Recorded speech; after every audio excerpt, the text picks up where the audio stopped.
Welcome to Metro's Environmental Construction Awareness Program module on minimizing noise and vibration during construction activities. We believe in transforming Los Angeles using means that minimize disruption to the daily life of our community.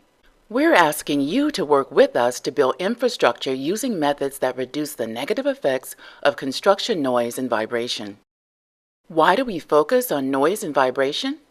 The Purple Line Extension Section 1 runs along Wilshire Boulevard, alongside the Los Angeles County Museum of Art. The museum holds outdoor concerts as part of its very popular summer series. These are the sounds and vibrations that make the neighborhood special. But during periods of local construction, no one wants to hear or feel construction noise during these concerts. So, Metro and the project contractors schedule activity near the museum to avoid concert times. This is about more than being a good neighbor and a good steward. This is one way we can show we appreciate all that Los Angeles has to offer, even as we're creating the next Los Angeles. While some noise is expected during construction, excessive noise that can interfere with normal activities at home, at work, or cause physical discomfort for those nearby, diminishing their quality of life, should be avoided. Similarly, excessive vibration can create discomfort or annoyance for nearby building occupants or impact fragile structures, causing damage. Metro believes that historic structures should be protected. In this example, Metro created a physical shield between the work zone and the Samsung building along the Purple Line Extension Section 1 to minimize potential damage and any vibration from working in close proximity of the building. In some cases, we monitor pre-existing cracks to ensure they're not getting worse due to construction activity. Projects might even place stationary noise or vibration monitors in or near sensitive locations for constant monitoring. Metro has a responsibility to comply with the EIR, EIS, local ordinances, and any additional project specifications.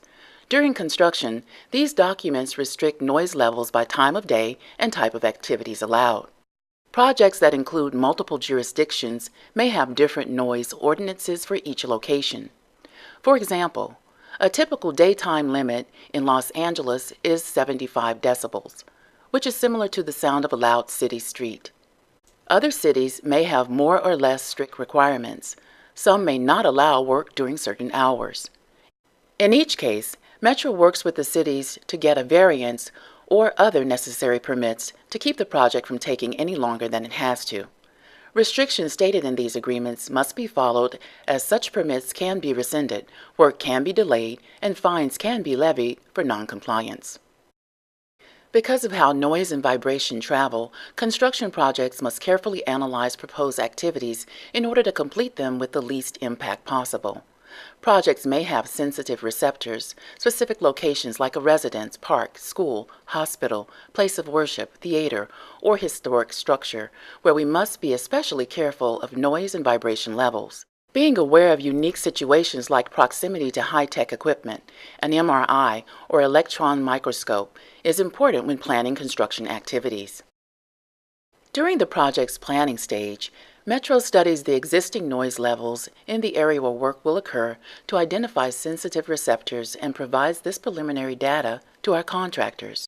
They may need to do additional ambient noise studies related to specific planned activities.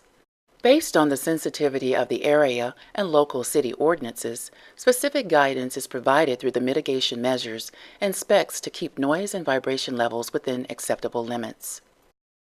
As part of the initial stages of project implementation, the contractor's acoustical engineer will develop noise and vibration control and monitoring plans describing how noise and vibration will be monitored daily, how the equipment used during night activities will be inventoried, tested, and certified, and how calculations of noise and vibration levels will be reported quarterly and semi-annually.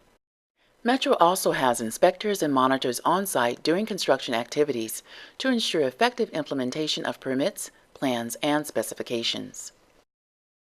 Some equipment like a saw creates noise, some like a roller creates vibration, and some equipment like a jackhammer creates noise and vibration. If not controlled, or if used in combination, the sum of equipment can exceed allowable noise and vibration levels. Contractors often need to use alternate methods or to implement best management practices to keep within such limits. Activities including demolition, excavation, compaction, pile driving, and shoring can create a nuisance, especially around sensitive receptors. One successful strategy to reduce impacts is to keep noise within construction areas by using temporary sound barriers and walls. Construction noise vibration control specifications provide guidance on noise suppression devices and other noise control measures necessary to protect the public. Best practices include using quieter equipment and processes when possible, using noise blankets and enclosures for saw cutting, noise barrier fences, control curtains, and battery-operated equipment. Workers should be reminded to avoid metal-on-metal contact and not to drop metal onto a hard surface. Think through procedures. For example, utilize strategies to transfer material like concrete into trucks more quietly. Avoid banging drilling augers to slough off wet soils. When practical, use hand signals rather than yelling or whistling to communicate, and avoid playing loud music. Equipment should use quiet backup alarms. Avoid idling for more than 5 minutes, and travel on approved haul routes designed to avoid sensitive receptors. Failure to comply with noise and vibration requirements may impact the trust we build with the local community. We know that people's experience doesn't always match what our monitoring tells us, so Metro's community relations teams get to know the residents. Even when we are within measurement limits, we look for ways to meet specific local needs. Delays in construction can result from community complaints or recorded noise or vibration exceedances. Such situations can result in withdrawn permits or even a complete shutdown of the project while the situation is researched and resolved. At the extreme, projects can incur additional costs and legal action, such as a misdemeanor charge to the responsible party, punishable by fine or even imprisonment. We look to our contractors as partners in using best management practices to control noise and vibration. A key to success in this area is planning ahead, which can go a long way in keeping the project moving forward smoothly. We encourage contractors to stage equipment away from sensitive receptors, to schedule particularly noisy activities during the day, to have their monitors on hand, and to inform the public of anticipated activities. Training all workers on the site raises awareness about noise and vibration, creating opportunities to share strategies available to minimize potential issues from occurring. Training should be ongoing with refreshers to keep everyone attuned. And update your plan as the situation changes so everyone knows what is expected. The monitoring team should be properly trained with the appropriate qualifications as discussed in the MECA module, Your Environmental Team. These monitors should be familiar with the proper location and orientation for fixed and handheld monitors. All monitor equipment should be calibrated regularly according to the manufacturer's specifications and as required by the project and best monitoring practices. The contractor should be prepared to provide submittals related to noise and vibration. Each of these are efforts to keep Metro informed of planned and implemented activity.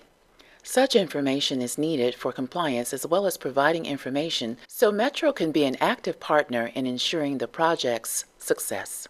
Metro's operational specifications ensure that operational noise and vibration are considered in the planning phase, establishing protocols and decision-making related to design features, and testing these features for their effectiveness. For example, the project should be designed with features built in to reduce ground-borne noise from vibration. The use of direct fixation resilient rail fasteners and low-impact crossovers, such as movable point frogs or spring-loaded frogs, can have a measurable impact on measurable levels of noise and vibration. In conclusion, successful projects plan ahead in order to minimize noise and vibration in activities. Teams are aware of sensitive receptors and implement best management practices in order to work within restrictions designed to protect these areas regularly. Submittals are provided on time and are complete so we can provide the best partnership in creating the future Los Angeles. Thank you for watching this MECA module. Resources mentioned in this module are available for download from this site. We also encourage you to share your feedback using the forum on this site or send your thoughts to sustainability@metro.net. Let us know that you watched and learned from this module. You might want to take a screenshot of this certification and include it in materials you share with Metro.